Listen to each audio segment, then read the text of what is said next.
We're talking about quilt care today, specifically what you should say about care when you gift a quilt and what you might want to know about caring for a quilt if you're lucky enough to receive one. Welcome. I'm Beth Ann, and as an at least fourth generation quilt maker, I've washed a lot of quilts. When I gift a quilt, I generally want that quilt to be used and loved, not treated like a fragile art piece or museum piece, although I do have some of those too. But generally, when I give a quilt as a gift, I want people to wrap up in them, nap with them, and live with them, including the furry family members in the house. Here's how I suggest talking about quilt care when you give a quilt. You might start with, I made this quilt to be used and loved. If it gets covered with pet hair, just use a lint roller. If it needs to be washed, it's okay to wash it in the washer with cold water and a mild detergent on a very gentle, maybe even delicate setting. If you have the space to let a damp quilt air dry flat, that's great, but most of us don't.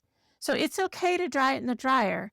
Just do it on a very low setting and make sure to dry it all the way so that there's no dampness left in the quilt, so that the quilt stays smelling nice and fresh. And if you're the quilt maker, I also suggest that you wash the quilt at least once with a color catcher sheet like this. And it can be a different brand if they have a different brand where you live.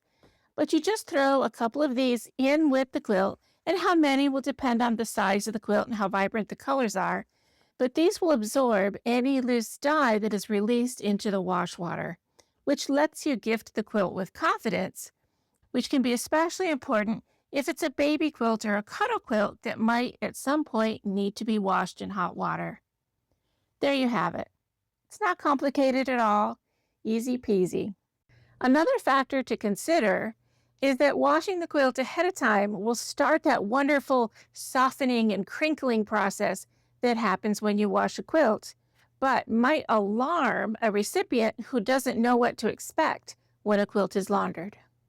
Switching gears. What if you're gifting a quilt that's a little more delicate? Maybe it has specialty fabrics, fancy thread work, or potentially fragile embellishments. Then you might approach it more like this. If you need to clean this quilt, try spot cleaning first. That's the best case. But if you must wash it, make sure to do it on a very gentle cycle with cold water and again, a very mild detergent. Nothing with bleach or harsh chemicals that would be tough on the stitching or the fabrics. Lay the quilt flat to dry if at all possible. There you go. Softness, wear, crinkling, or even a little fading can all be signs that a quilt was doing exactly what it was made to do. Now, if you have a quilting question, that's what the Ask Beth Ann series is all about. I'll help if I can, although I can't promise I'll always be able to respond right away. But meanwhile, whether you're gifting or receiving a quilt and caring for it, I hope that your quilts will bring you much warmth, connection, comfort, and joy for many years to come. Happy quilting.